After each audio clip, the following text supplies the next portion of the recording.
Cinema ಚೆನ್ನಾಗಿದ್ರು ಕೂಡ ಸಿಕ್ಕಾಪಟ್ಟೆ negative ಆಗಿ ಒಂದಷ್ಟು ಪೋಸ್ಟ್ಗಳು ಬರ್ತಾ ಇದೆ. ಸೊ ಮೊದಲ 3 ದಿವಸ ಫ್ಯಾನ್ಸ್ಗಳ ಸಿನಿಮಾ ಆಗಿರುತ್ತೆ, ಫ್ಯಾನ್ಸ್ಗಳು ಬಂದು ಸಿಕ್ಕಾಪಟ್ಟೆ ನೋಡ್ತಾರೆ. ಆ ನಂತರ ಬರೋರು ಪ್ರೇಕ್ಷಕರು. ಸೊ ಇವ್ರಿಗೆ ಕೆಟ್ಟದಾಗಿ ಮೈಂಡ್ ಅಲ್ಲಿ ತುಂಬಿದ್ರೆ ಆ ನಂತರದಲ್ಲಿ ಬರೋ ಪ್ರೇಕ್ಷಕರು ತೊಂದರೆ ಆಗುತ್ತೆ ಅನ್ನುವಂಥದ್ದು. ಈ ಬದನೆಕಾಯಿ ಆಗಲ್ಲ. ಸುದೀಪ್ ಸರ್, ವೇದಿಕೆ ಮೇಲೆ ನೀವು ಹೇಳ್ತೀರಾ, ವೇದಿಕೆ ಮಾತಾಡಿರೋದ್ರಿಂದ ನೆಗೆಟಿವ್ ಅಲ್ಲ ಸರ್. ನೆಗೆಟಿವ್ ಒಂದು ಲಾರಿ ಗಟ್ಲೆ ಬರೋದು ನೋಡಿದ್ದಕ್ಕೆ ಮಾತಾಡಿದ್ ನಾನು. ನನಗೇನು ಕೆಲಸ ಇಲ್ವಾ? ಮಾತಾಡಿದ್ವಿ. ಈಗ ನೀವು ನೆಗೆಟಿವ್ ಅಂತೀರಾ, ಮಾಡ್ಲಿ ಬಿಡಿ.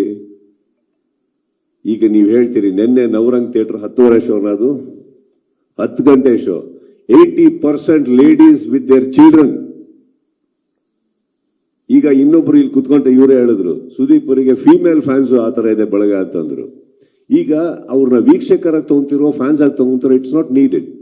ಕನ್ನಡ ಸಿನಿಮಾ ನೋಡಕ್ 10 ಗಂಟೆ ರಾತ್ರಿ ಆ ಚಳಿಯಲ್ಲಿ, ನಿನ್ನೆ one of the week days ಅಲ್ಲಿ 10 ಗಂಟೆಗೆ ಅಷ್ಟು ಫುಲ್ ಆಗಿ ಬರೀ 80% ladies and with their children ಬಂದಿದ್ದಾರೆ ಅಂದ್ರೆ, ನೀವ್ ಹೇಳಿ.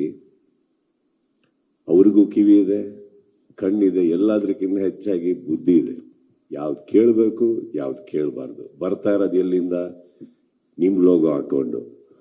ಇದನ್ನ ನಂಬ್ತಾರ ಅವರು? ಹೇಳಿ.